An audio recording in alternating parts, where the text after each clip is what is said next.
about our law firm. We've helped over 6,000 families protect the assets that they leave to their loved ones from divorce, creditors, and lawsuits. We've also helped 300 families implement the plans that we've designed, and 1,200 families implement the plans that other attorneys have designed. And the reason why that's significant to you is what I'm going to be talking to you about today is kind of depressing. I'm going to be talking to you about who gets your stuff when you die. And because it's a depressing topic, most of you are going to want to put the plan that we put together, put it on the shelf, and forget about it. But what's important to you and why you put the plan together is you want to make sure your family's protected in the event something happens. And the fact that we've helped people implement the plans on the back end lets you know that we know how to walk through things on the back end. We've been able to help families through the things that can go wrong in implementing a plan. Our firm is kind of unique. We do both estate planning and elder law. So estate planning is what we're going to be talking about today mainly, which is the who gets your stuff when you die. Elder law is Medicaid and veterans benefit planning. And we're going to talk briefly about that. That is one of the slides that I'll cover briefly. The webinars that I'm currently doing are on elder law. It's about an hour-long speech specifically on VA benefits and Medicaid. And actually, almost every slide that I'm going to show you, there's an independent 1-hour speech on that. They're on our website, and then also we're going to be scheduling webinars on the different topics. And then, of course, when things open up more, we'll actually start doing more live seminars. Our firm also belongs to a lot of professional associations, and why that's significant to you is most of the time when people hire an attorney, they're getting the experience of that one attorney and what we've learned over our careers.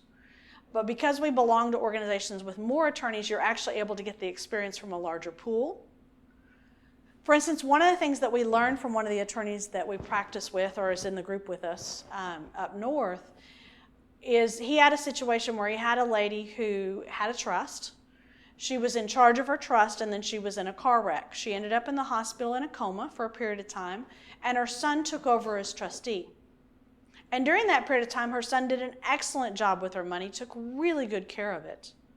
But when she got out of the hospital and went to him and said, "Son, I appreciate you taking care of things, but now that I'm better, I'd like to be back in charge," her son said, "Well, Mom, I really like being in charge. And I'm a little concerned that if I let you be in charge, you're going to spend my inheritance." So this poor lady ended up in a court battle with her son over control of her money. So we have a clause in the trust that we draft that says in the event you become incompetent, unable to manage things, whoever you name can take over. But the moment you get better, you're able to take back over your money.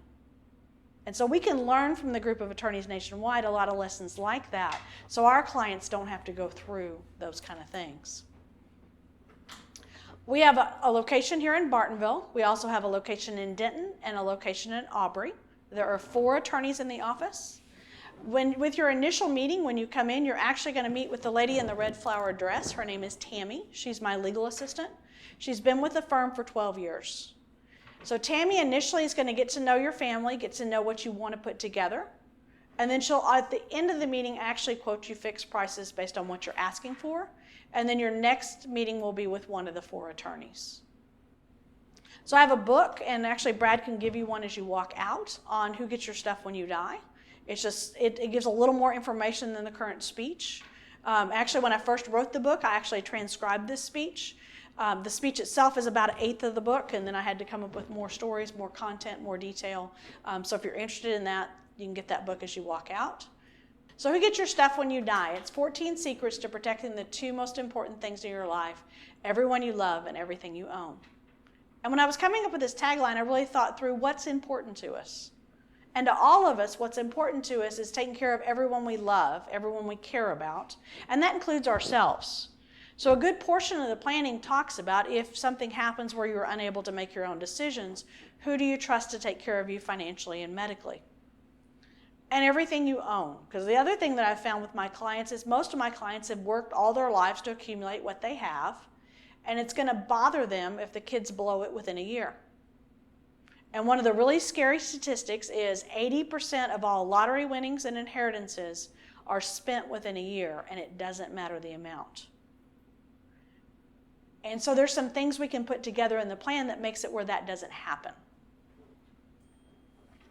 So distributing your stuff, choosing who's going to get your stuff and helping them keep it. So one of the things that will happen when you come into our office is we're going to ask you some nosy questions about your family. And the reason why we ask those questions is we want to make sure that the plan we put together actually fits your family. So we need to know about your real family. So not the fairy tale family where if I see you at church, you tell me everything's beautiful, everybody gets along great. Nothing ever goes wrong in our family. Because the plan really needs to have the information. So I had a lady come into me many years ago. She told me about her fairy tale son, and they had an incredible relationship. And actually, in hindsight, thinking through how she told the story, nobody has a son as wonderful as the one she had. So she tells me all about how wonderful he is, how great he is, how they have this wonderful relationship. So when we're putting together the plan, we say, okay, if she becomes incompetent or passes away, this son's going to be the one in charge. So then she gets dementia, starts making bad decisions, and I got to meet her real son. And honestly, from the very beginning, I knew he was kind of a jerk. He had a horrible relationship with his mother. They hadn't spoken in 10 years. So suddenly, she's got dementia, she's paranoid, and she's got this son who she hasn't seen in 10 years who's being really bossy, trying to be in charge. And so they ended up in a horrible court fight over control. Now, this lady has lots of wonderful friends that would love to help her out. And if she had just said, I don't have that good of a relationship with my son, I want to put my friends in charge, we would have put together a plan that did that. So one of the things that I try to tell people in every speech that I give is that I think we needed a new label for dysfunctional families. I think we ought to call them usual. I tried for a little while to call them normal. They're not normal, but they are usual. Because most families, especially if you put them under stress, there's going to be some dysfunction.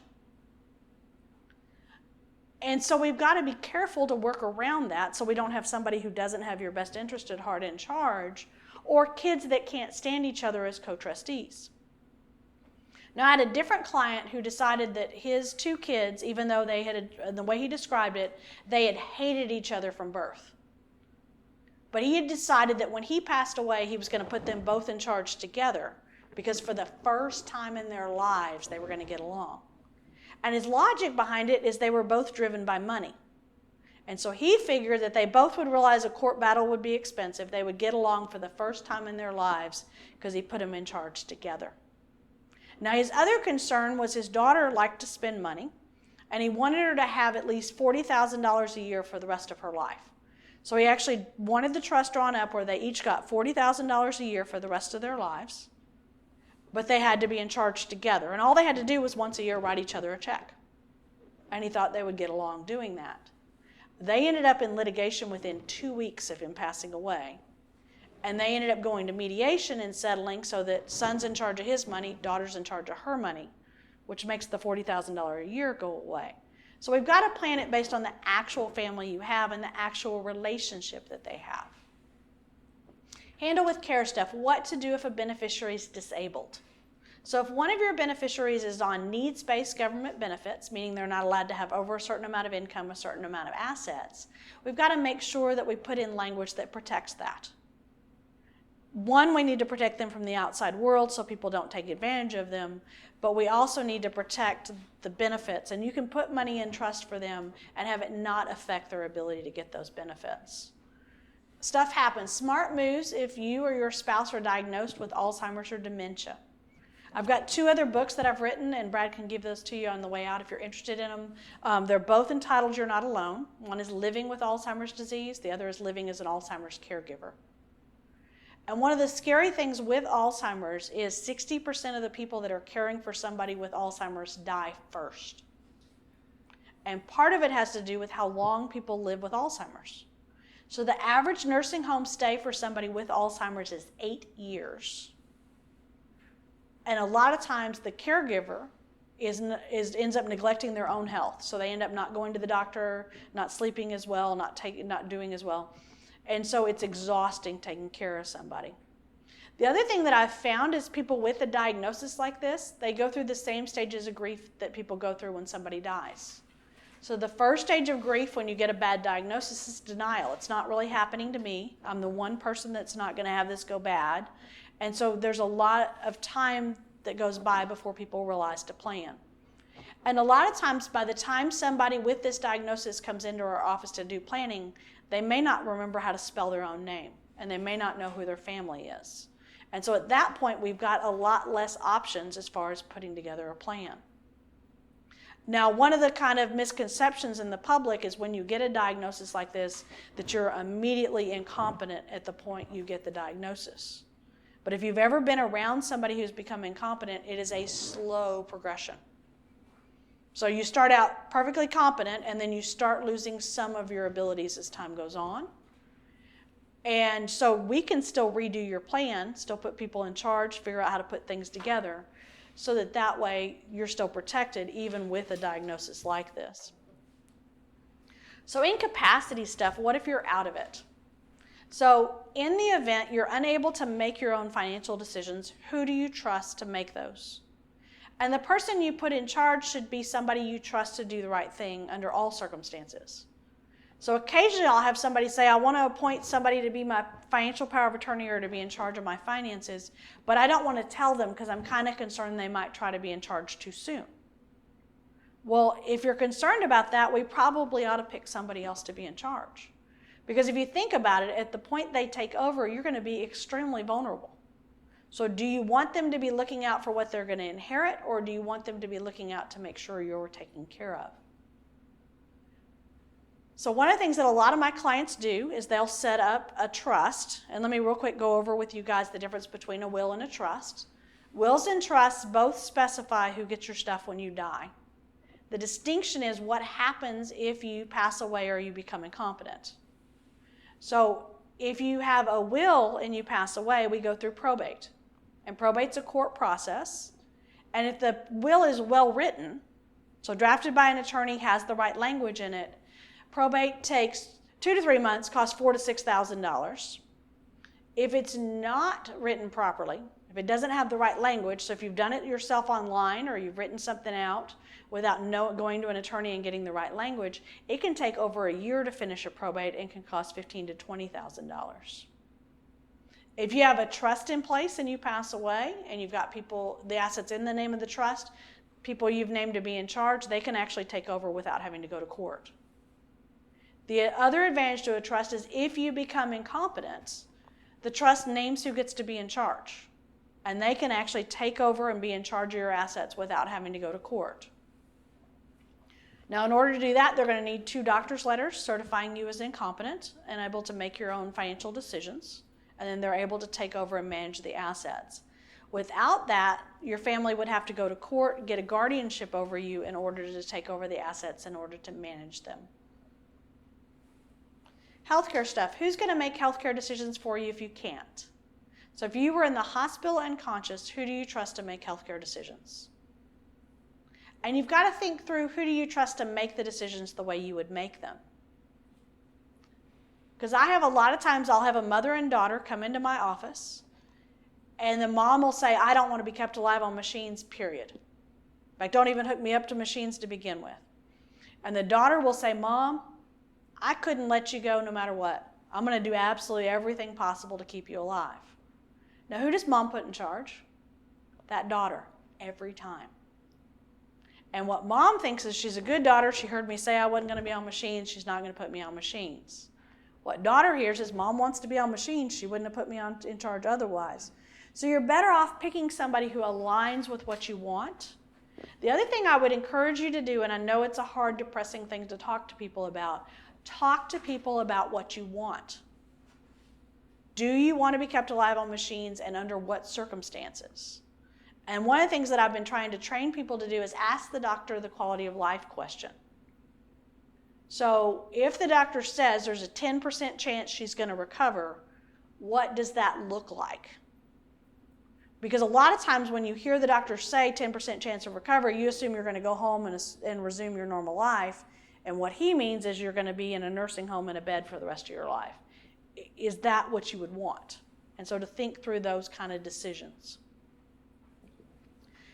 HIPAA stuff, knowing how the privacy laws affect your plans. So under the privacy laws, doctors and hospitals can pay huge fines or go to jail if they release your medical information without permission. So they're going to want the people that you're having to have access to your medical information have the right form in place. Now, one of the hard things is there's not a standard form. So every doctor, every hospital has hired an attorney to prepare a release. So what we do is we prepare a release that says who you want to have access to that information. We also add language to your financial and medical power of attorney that whatever the doctor wants signed can be signed. You also want to make sure that the people you name to be trustee or in charge of your money, they've got HIPAA releases so the next in line can take over. So who needs benefits? Act now, or let me tell you some ways we can qualify for Medicaid and for veterans benefits. And like I said, I'm doing webinars right now that are an hour long that have a lot of details related to this. So I'm just going to kind of hit the high points for you guys so that you'll have an idea. One of the most important things with both of these is to talk to somebody who knows what they're doing as far as protecting assets. If you're a married couple and need to go on Medicaid, meaning one of you needs to go into skilled nursing or needs 24-hour nursing care, there's a way we can protect most of the assets so the spouse that's not going in the nursing home can still be cared for.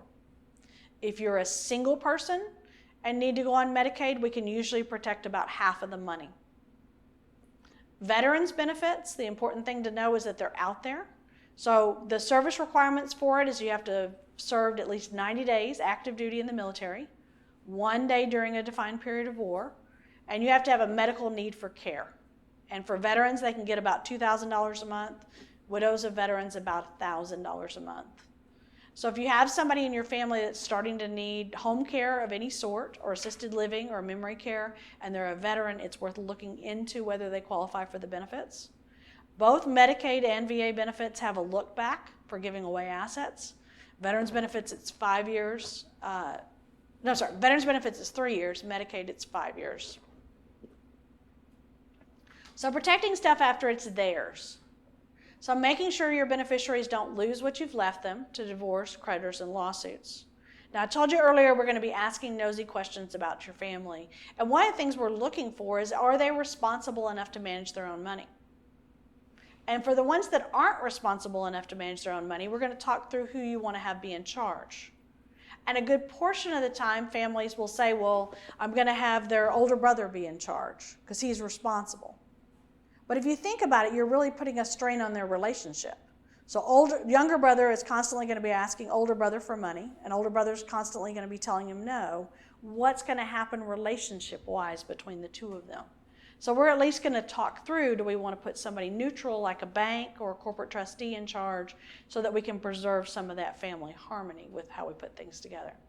But for your beneficiaries who are responsible, the ones that you would leave money to and you have no doubt they're going to handle it properly, do you want to protect them from the outside world? So the way I've got my trust set up, I've got it where it goes to my 2 boys, and when my 2 boys turn 25, they're in charge of their own money.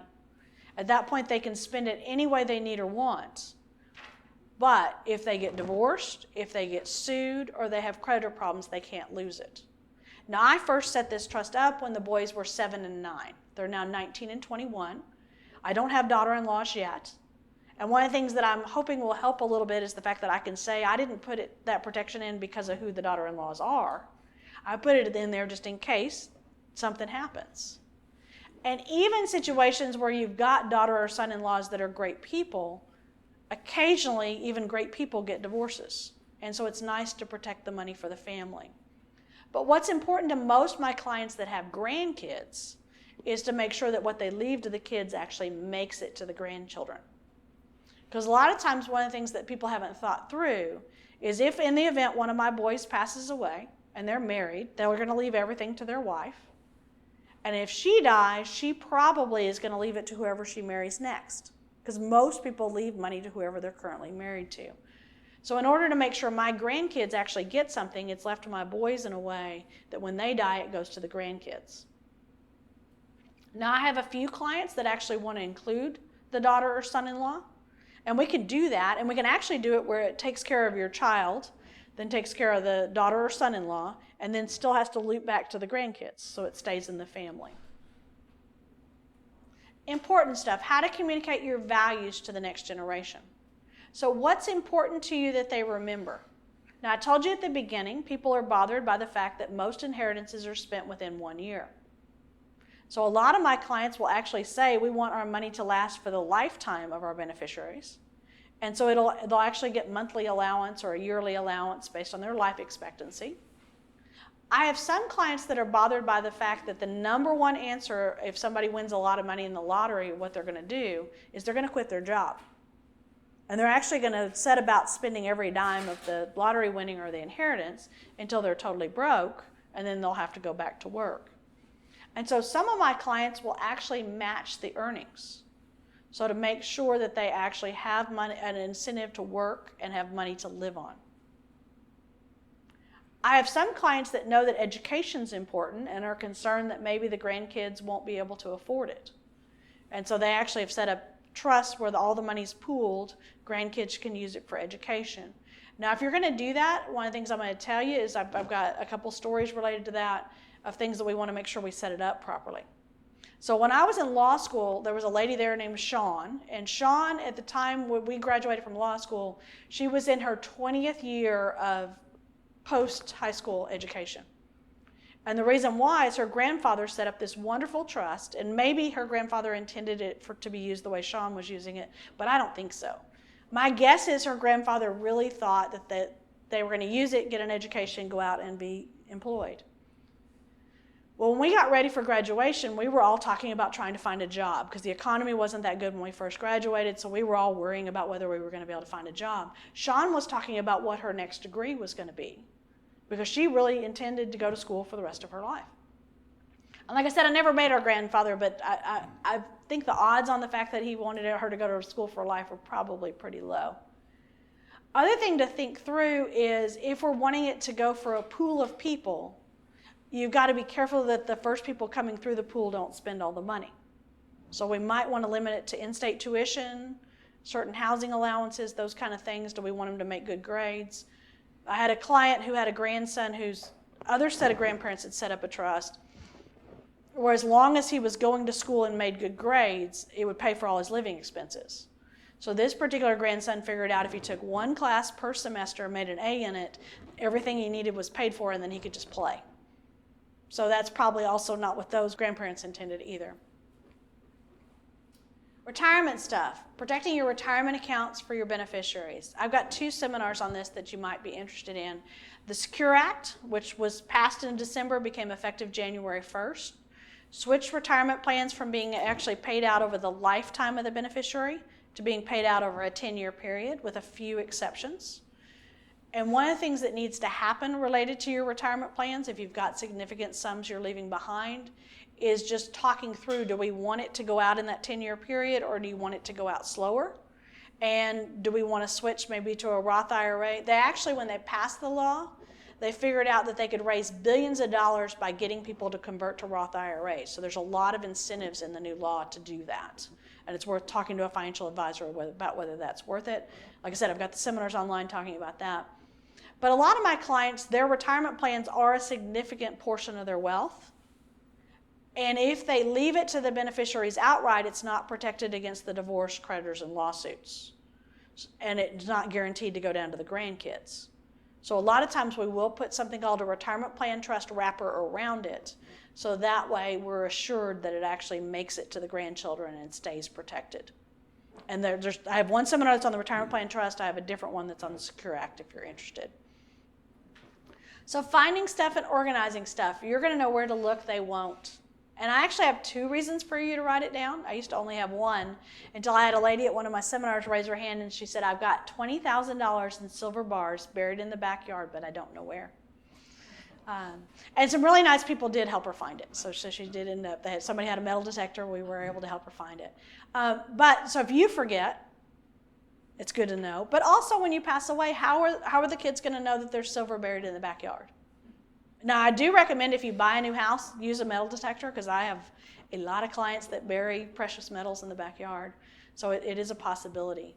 Other thing that's important is paid up life insurance policies. So if you've got a $10,000 burial policy, I actually had a lady pass away recently. Her mother in 1942 bought a Gerber life policy on her, and I think at that point it was a $5,000 policy. And so when she passed away, her daughter actually collected on the Gerber life policy after all those years. So if you have something like that, the family might not know it's there because 5% of life insurance policies go unclaimed. And the reason why they go unclaimed is because the family doesn't know it's there because they don't receive premium notices. So that policy that she had, all the premiums had already been paid, so there's no way for the family to know it's there. Also, if you've had a loved one pass away, check Texas unclaimed funds, because when money goes dormant, meaning somebody hasn't touched an account for over 6 years, it goes into unclaimed funds. And then also check it about 7 years later.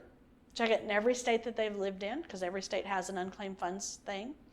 And while you're there, check your own name, because you might find some money there. My aunt passed away a number of years ago, and her name was Carol Wilson, and it's such a common name. There's a lot of Carol Wilsons that have around $50 in the unclaimed funds in Texas. I don't think any of them are hers, but some of them might be. And my point is, if she checked it during her lifetime, she would have known she used to have an account here or there and would know which ones to go after. Second marriage stuff, how to protect your spouse and your kids. So in a second marriage, if you don't have documents in place, the law is going to decide how things are divided among your spouse and your kids. And even if they get along wonderfully, this is going to put strain on them to have that division. And one of the hard things is, a lot of times, and actually most wills, even if it's a second marriage, everybody leaves everything to whoever they're currently married to, and they kind of have an agreement that they're going to take care of the kids. But the relationship between the stepmom or the stepdad and the stepkids after the parent is gone usually becomes pretty strained.